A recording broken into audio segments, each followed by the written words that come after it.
नवीन फलंदाज आता संकेत येतो प्रफुल्लची जागा घेण्यासाठी.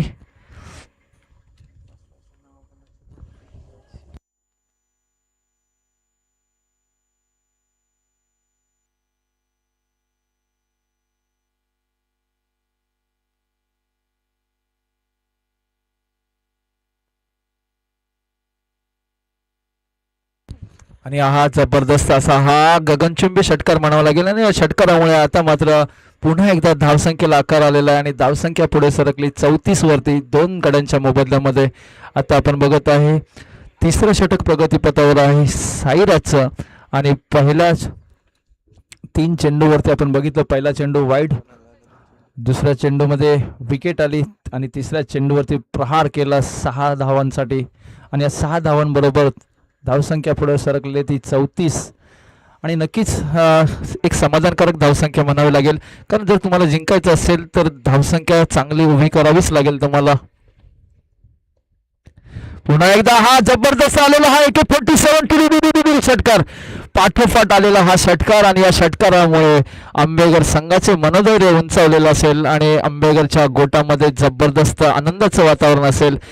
यूट्यूबच्या माध्यमातून आंबेगर गावचे सुद्धा अनेक ग्रामस्थ असतील, अनेक खेळाडू असतील, मुंबईच्या कानाकोपऱ्यात असतील, देशाच्या कानाकोपऱ्यात असतील, कुठून सुद्धा ही मॅच जर पाहत असतील तर नक्की हा सामना तुल्यबळ होणार.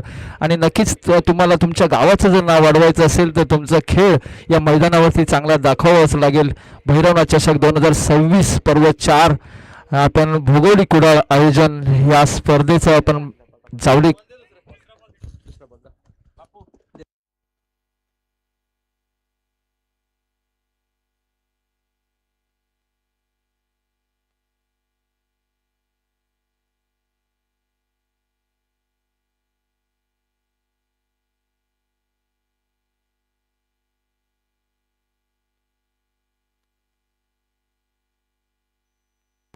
वाईट चेंडूच्या स्वरूपामध्ये.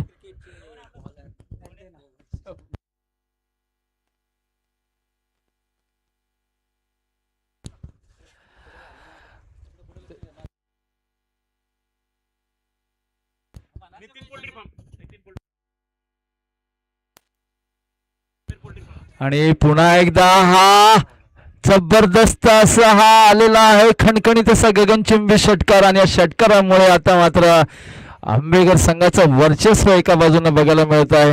अतिशय जबरदस्त तुल्यबळ संघ म्हणावा लागेल.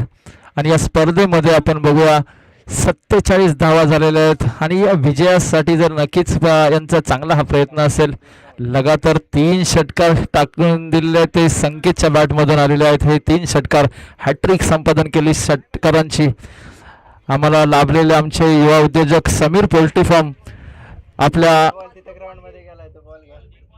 भोगोली गावचे सुपुत्र समीर पोल्ट्री फार्म युवा उद्योजक समीर गोळे